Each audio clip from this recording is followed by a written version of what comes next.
Hi, I'm Ian from Murton Hypnotherapy, and in today's video we're going to help you to understand that your drive and anxiety isn't a real threat.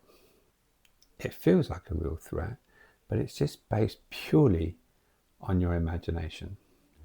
So drive and anxiety is not created by driving.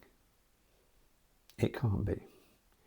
Maybe think of a situation that you feel particularly anxious in, and for a lot of our clients that we work with, it is being on a motorway. So you could, for example, remember a time where you're on the inside lane of a motorway and you're sat there and you're gripping the wheel tightly, and you may be starting to experience the physical sensations of the anxiety, and you're kind of overthinking. But coming past you, there's a car. And as you look in that car, it may be a group of ladies that are going off to a hen do, and they're all smiling and singing and joking and laughing, sharing the same road as you at the same time while you're doing this. And maybe overtaking them in the outside lane is a nutter that's doing like 90 miles an hour or something like that. They're certainly not anxious. So in that same moment where you're experiencing this, you've got other people that are feeling completely differently. So it cannot be driving that creates drive and anxiety. So what is it?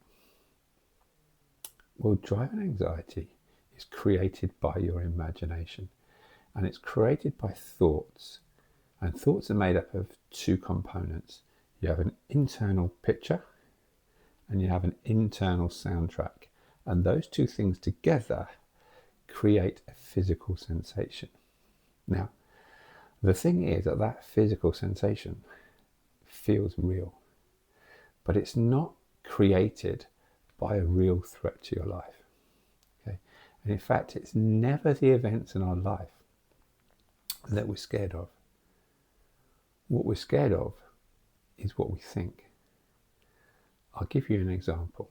So I'm going to say a statement in a moment, which you're probably not going to agree with, and then I'll explain why it's true. This is my statement. No one in the world is scared of spiders. I told you wouldn't believe me. So, if someone is traditionally scared of spiders, and I do this, they're starting to feel really uncomfortable. Okay? If I do this, it's the same hand and the same fingers are moving. They have a completely different experience. Why?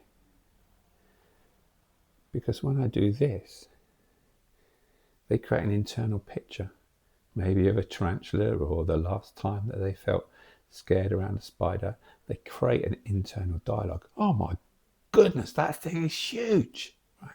And those two things together create a physical sensation that they experience. Okay? But it can't be a spider.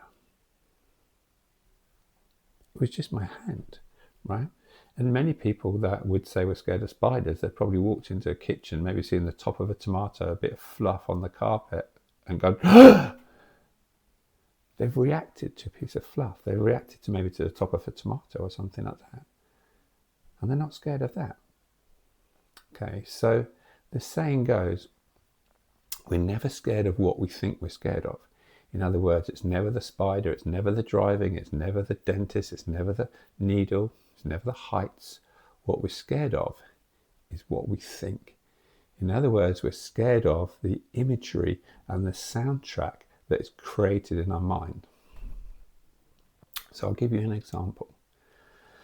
So if you can now, if you're willing to, just close your eyes down. And I want you to picture maybe one of the worst moments that you suffered driving anxiety. So just close your eyes down, bring back that memory.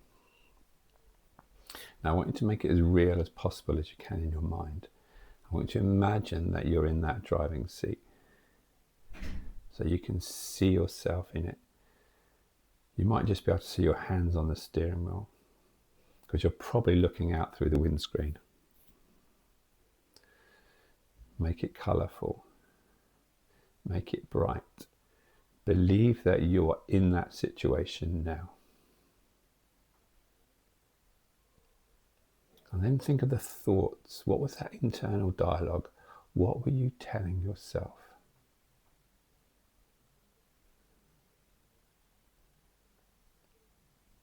And what I want you to do now is I want you to rate the feeling of anxiety that you're feeling at the moment. Because if you believe you're there, you're seeing the mental picture, you're hearing your own soundtrack, maybe, I can't do this, I'm going to lose control. Whatever it was, those two things together will create a physical sensation of anxiety. And I want you to rate that from 1 is low to 10 is high. And if you're anything like the clients that we work with, it's probably somewhere between like a 4 and maybe a 9. When you've got that feeling, just open your eyes and you can come back to the video. So you've created driving anxiety when you weren't driving. You were sat safely at home. Right, I'm willing to bet that there wasn't a lion or anything prowling around your feet. There wasn't a masked gunman that had run into the room and was holding a gun to your head. So you created the physical sensations of anxiety based on your imagination, based on the picture and the soundtrack that you were creating at that time, even though you were perfectly safe. So let's see now if we can lower that physical sensation of anxiety down. So in a moment, I'm going to ask you to recreate the same situation in your mind, but the only thing that's different this time is I'm going to ask you a number of questions, and I want you just to answer them in your own mind, right? So close your eyes down once more and picture exactly that same memory that you used first time. Don't change it. Again, believe you're there in the driving seat. Hands on the steering wheel, probably looking out the window. Make it bright, make it colourful. Really associate yourself within that memory. You can get the thoughts going around in your mind. Now then answer these questions. Are you in a car experiencing driving anxiety? Or are you safe at home?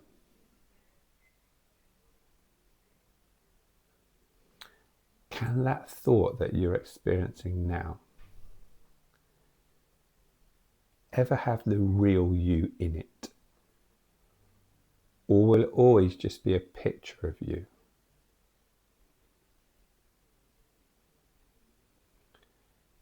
Is that thought that you're experiencing,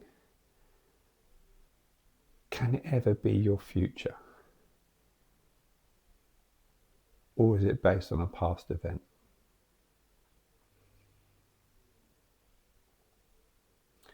Can you be sat safely at home and in a car experiencing driving anxiety at the same time?